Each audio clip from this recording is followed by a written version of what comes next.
నమస్తే. కన్నడ ఫేమ్ దర్శన్ వివాదంలో చిక్కుకున్నాడు. ఇది అందరికీ తెలిసిందే. అయితే దర్శన్ కేసు రోజు రోజుకి మలుపులు తిరుగుతూ వస్తున్నాయి.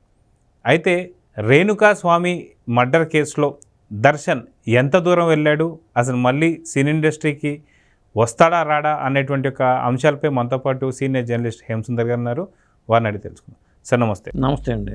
దర్శన్ వివాదాస్పద ఏమంటారు మర్డర్లో చిక్కుకున్నాడు. అయితే రేణుకా స్వామిని మర్డర్ చేసినటువంటి కేసులో దర్శన్ అరెస్ట్ చేశారు. ఇప్పుడు ఒక్కొక్కటి ఆధారం చూస్తుంటే కంప్లీట్గా దర్శన్ పూర్తిగా పీకల లోతుల్లో ఇబ్బందుల్లో ఉన్న సంగతి తెలుస్తుంది. నిజంగా దర్శన్ బయటపడి అవకాశాలు ఉన్నాయంటారా, లేదా ఖచ్చితంగా జైలుకి వెళ్ళే అవకాశాలు ఉన్నాయంటారా? 100% అతను బయటపడే అవకాశాలు లేవండి. అతని కెరీర్ స్పాయిల్ అయిపోయినట్టే. తనే చేతులారా నాశనం చేసుకున్నాడు అనుకోవాలి.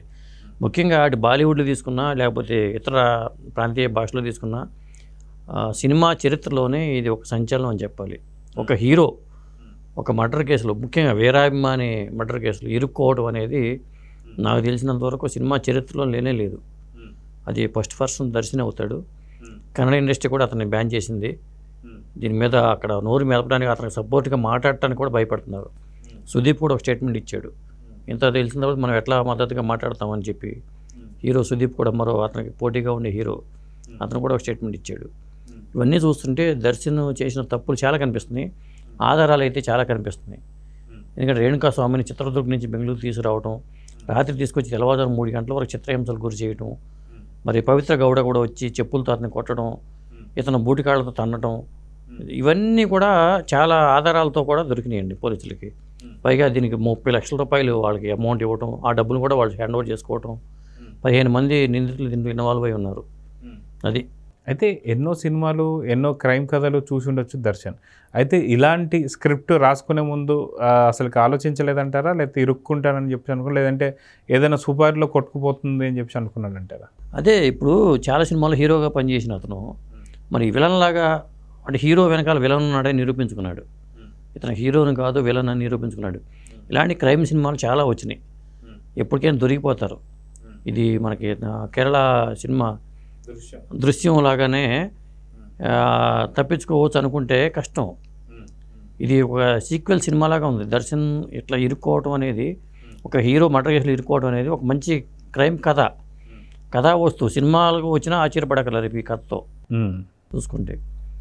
అంటే రేణుకా స్వామి అసలు ఏం చేశాడు, పవిత్ర గౌడికి ఏం మెసేజ్లు పెట్టాడు అనేది కూడా బయటికి అంత పూర్తిగా రావట్లేదు. కానీ మెసేజ్లు పెట్టాడు అనేది వస్తుంది. మెసేజ్ల కోసం ఇంత తీవ్రంగా ఎందుకు ఉంటుంది? కేవలం మెసేజ్లు పెడితే ఇంత తీవ్రంగా ఎందుకు ఉంటుంది? పైగా దర్శన్ లాయర్ ఏమంటాడు, పవిత్ర గౌడ దర్శన్కి భార్య కాదు, చాలామంది భార్య అని రాస్తున్నారు, భార్య కాదు, దీనివల్ల అతని కొడుకు కూడా ఇబ్బంది పడుతున్నాడు, భార్య ఇబ్బంది పడుతుంది అని చెప్పి దర్శన్ లాయర్ చెప్పాడు. మరి అక్కడ చూసుకుంటే ఒక పక్కన దర్శన్ ఫ్యామిలీ సఫర్ అవుతుంది. ఫస్ట్ మొదటి భార్య విజయలక్ష్మి కొడుకు ఇబ్బంది పడుతున్నారు. ఇటు పక్కన చూసుకుంటే పవిత్ర గౌడ ఆవిడ కూతురు ఉంది, ముందు భర్తకు పుట్టిన కూతురు ఉంది, ఆవిడ అరెస్ట్ అయిపోయింది. ఆవిడ మేనేజర్ కూడా అరెస్ట్ అయ్యాడు. దీంట్లో అతను కూడా ఇన్వాల్వ్ అయ్యాడు. పవిత్ర గౌడ మేనేజర్ కూడా ఇన్వాల్వ్ అయ్యాడు. మరి ఈ పక్కన చూసుకుంటే రేణుకా స్వామి భర్తను కోల్పోయి రేణుకా స్వామి భార్య ఇబ్బంది పడుతుంది, ఇటు దర్శన్ ఇబ్బంది పడుతున్నాడు. అంటే ఇంతమందిని ఇబ్బంది పెట్టేలాగా, అంటే అసలు తెలివితేటలు లేవు ఆ దర్శన్కి. ఇంత అసలు సిల్లీగా ఎలా చేసాడు ఇది? అసలు ఏదైనా మందలించి పంపించవచ్చు, ఏదైనా తప్పు జరిగితే మందలించి పంపించవచ్చు, కానీ ఒక వ్యక్తిని హత్య చేసే వరకు వెళ్ళటం ఏంటి? దీని మీద ఏమంటున్నాడు అతను, నేను కొట్టిన మాట వాస్తవం కానీ, చేయి చేసుకున్నాను మాట వాస్తవమే కానీ నేను హత్య చేయమని చెప్పలేదు అని చెప్పి అతను అంటున్నాడు. వాళ్ళు చంపేసి తర్వాత నా మీద పెడుతున్నారని చెప్పేసి దర్శన వెర్షను. దీంట్లో చాలా అనుమానాలు వస్తున్నాయండి, చాలా ప్రశ్నలు కూడా తలెత్తుతున్నాయి. ఓన్లీ కొట్టడం వరకే అయితే 30 లక్షలు సుపారీ ఇవ్వడం అనేది ఉండదు కదా. కొట్టడం అంటే సరే హీరో చెప్పాడని చెప్పి రెండు దెబ్బలు వేయడం, బెదిరించడం, భయపెట్టడం ఓకే, కానీ 30 లక్షల సుపారీ ఇవ్వడం అంటే దాన్ని ఎలా చూడొచ్చు అంటారు? ఇప్పుడు అది పిచ్చుకు మీద బ్రహ్మాస్త్రం వేసినట్టుగా ఉంది. ఆ రేణుకా స్వామిని చూస్తేనేమో అతను ఒక అమాయక చక్రవర్తిలాగా ఉన్నాడు చూస్తుంటే. అంత అమాయక చక్రవర్తి మీద ఇంత పెద్దగా చిత్రహింసలకు గురి చేసి చంపడం, స్పాట్లో మర్డర్ చేయడం వేరు, రాత్రి నుంచి కొట్టుకుంటూ చిత్రహింసలకు గురి చేసి చంపడం వేరు. ఇప్పుడు అంత తీవ్రంగా మెసేజ్లు ఏమున్నాయి దాంట్లో? అసలు ఆ మెసేజ్లు ఏమున్నాయి? కేవలం మెసేజ్ల వరకేనా దీంట్లో ఇన్వాల్వ్ అయ్యి ఉన్నారా, లేకపోతే రేణుకా స్వామి ఇంకా దూరం వెళ్ళాడా? పవిత్ర గౌడ కొట్టాల్సిన అవసరం ఏమొచ్చింది? మరి పవిత్ర గౌడ కోసం ఈయన దర్శన్ ఇంత తెగించడం ఏంటి, గతంలో అతను చేసినవి అసలు ఏమి ఇంకా ఎట్లాంటి బయటికి రాని విషయాలు ఏమైనా ఉన్నాయా, గతంలో నిఖితాతో కూడా ఎఫ్ఐఆర్ నడిచిందనే విషయం బయటకు వచ్చింది. ఇప్పుడు ఇవన్నీ కూడా ఒక ఇన్సిడెంట్ బయటకు వచ్చిన తర్వాత గతంలో జరిగినవన్నీ కూడా బయటకు వచ్చే అవకాశాలు ఉన్నాయి. అసలు ఈ నేర ప్రవృత్తి మొదటి నుంచి దర్శనకు ఉందా, సినిమాలు చేయటం వల్ల అలా నేర ప్రవృత్తితో పెంచుకున్నాడా, ఇట్లా రకరకాల ప్రశ్నలు వస్తున్నాయండి. ఆ మధ్యన సుశాంత్ సింగ్ మనకి ఆత్మహత్య అప్పుడు మాత్రం కూడా రకరకాల ప్రశ్నలు ఎట్లా వచ్చినాయో, అది ఆత్మహత్యగా జరిగింది కాబట్టి దాని మీద ఇంత సంచలనం వల్ల, ఇది హత్య కావటం వల్ల ఇంతగా మనం చర్చించాల్సిన పరిస్థితి వచ్చింది. అయితే గతంలో చూసుకుంటే సాధారణంగా ఎవరైతే ఇప్పుడు పవిత్ర గౌడ ఎవరైతే ఉన్నారో ఆవిడ కూడా ఒక ఆర్టిస్ట్ అని, అదిగాక గతంలో ఇంతకుముందే మన ఎవరైతే దర్శన్కి పెళ్ళి అయిపోయి ఒక బాబుతో ఉన్నాడు కాబట్టి, ఎప్పుడైతే ఈ పవిత్ర గౌడ ఎవరైతే ఉన్నారో ఆ అమ్మాయి బర్త్డేకి రావడం అనేది ఒక సంచలనం కింద మారిందని. ఎందుకంటే పవిత్ర గౌడ చూసుకునేసరికి అంత పెద్ద స్థాయి ఆర్టిస్ట్ అయితే కాదు, దర్శన్ వచ్చేసి ఒక ఫేమ్ ఉన్నటువంటి ఒక హీరోయిన్ కింద చెప్పుకోవచ్చు. అట్లాంటిది పవిత్ర గౌడ వాళ్ళ ఇంటికి బర్త్డేకి వచ్చాడంటేనే అక్కడి నుంచి అనుమానాలు స్టార్ట్ అయినట్టుగా తెలుస్తుంది. దాదాపు 10 ఏళ్ళుగా వీళ్ళ ఫోటోలు వైరల్ అవుతున్నాయి. ఆవిడ షేర్ చేస్తుంది, పవిత్ర గౌడ సోషల్ మీడియాలో షేర్ చేస్తుంది. దర్శన్తో నాకున్న పరిచయం అనొచ్చు, లేకపోతే ఏదైనా కావచ్చు, షేర్ చేస్తూ ఉంది. పైగా లివింగ్ రిలేషన్షిప్లో ఉన్నారని చెప్పి అంటున్నారు.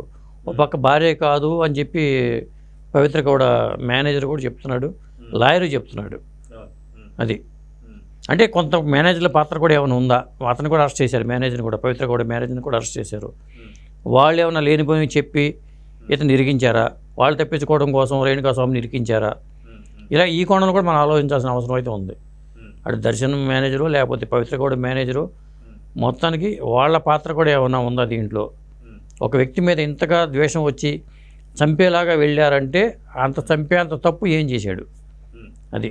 ఎందుకంటే అశ్లీలమైన మెసేజ్లు పెడితే మాత్రం చంపే పరిస్థితి రాదు, ఎవరికి రాదు. అయితే సాధారణంగా మీరు ఇందాక చెప్పినట్టు చిత్రహింసలు గురి చేస్తూ రాత్రంతా చిత్రహింసలు పెట్టి మరీ చంపారని చెప్పేసి అంటున్నారు. ఇంకొకటి ఏంటంటే రేణుకా స్వామి నాన్ వెజ్ తినరంట, అతనికి బిర్యానీ తెప్పించి మాంసం బొక్కలు అవి నోట్లో పెట్టి ఇవన్నీ చేశారంట. ఇంత చేయాల్సిన అవసరం లేదు కదా అతనికి, నాన్ వెజ్ అని తిన్న అతనికి నాన్ వెజ్ పెట్టి ఇంత దారుణంగా అసలు చూస్తుంటే వింటుంటేనే మాకు చాలా మీడియాలో వస్తున్న వార్తలు చూస్తుంటేనే ఒక జుగుప్సాకరంగా ఉంది ఈ చర్య అనేది. సుదీప్ కూడా స్టేట్మెంట్ ఇచ్చాడు, అతనికి ఎట్టి పరిస్థితుల్లో వాళ్ళకి మద్దతు ఇవ్వమంటున్నారు, ఇండస్ట్రీ కూడా, కన్నడ ఇండస్ట్రీ కూడా బ్యాన్ చేస్తుంది. గతంలో ఇతని వ్యవహారంలో నిఖితాన్ని బ్యాన్ చేశారు అప్పుడు 3 ఏళ్ల పాటు, ఇప్పుడు ఇతను కూడా బ్యాన్ చేస్తామని చెప్పి ప్రకటనలు అయితే వచ్చినాయి. అయితే ఇదంతా చూసిన తర్వాత దర్శన్ హీరోగా చెప్పుకోవచ్చా లేదా విలన్గా చెప్పుకోవాలంటే? ఇప్పుడు నాయక్ నహి కల్నాయక్ అనే పాట ఉంది కదా, ఈ కల్నాయక్ అనే అనుకోవాలి అతను చూడాలంటే. ఎందుకంటే మనం నేరం రుజువు అవ్వకుండా అతన్ని విలన్ అని చెప్పలేము, కానీ ఆధారాలు అయితే వచ్చినాయి కాబట్టి అతను 302 సెక్షన్ కింద ఖచ్చితంగా అతనికి యావజ్జీవ శిక్ష పడే అవకాశాలు అయితే మెండుగా కనిపిస్తున్నాయి. అతను ఎందుకంటే ఆధారాలు చాలా వచ్చినాయి, సీసీ కెమెరాలు రికార్డ్ అయినవి ఉన్నాయి అంటున్నారు, పైగా అతను కొడుతున్నప్పుడు కూడా వీడియోలు తీసినవి ఉన్నాయి అంటున్నారు. అతను చనిపోయాడు కాబట్టి A1 ముద్దాయి ఇతనే అవుతాడు. సో చూద్దాం సార్, ఇప్పటిదాకా మనం ఎప్పుడు కని విని ఎరగనటువంటి ఒక హీరో ఏదైనా సరే లివింగ్ రిలేషన్ పెట్టుకోవడం చూసాము, లేదంటే మనకు కొంత మదర్ అండ్ ఫాదర్ని చూసుకోకుండా ఉండడం చూసాం, కానీ మర్డర్లో కంప్లీట్గా ఇన్వాల్వ్ అయ్యి ఆధారాలతో సహా దొరికినటువంటి ఒక హీరో ఎవరు అంటే మనకు ఖచ్చితంగా మనకి దర్శనే కనిపిస్తున్నాడు. చూద్దాం జరగదు. నమస్తే. నమస్తే.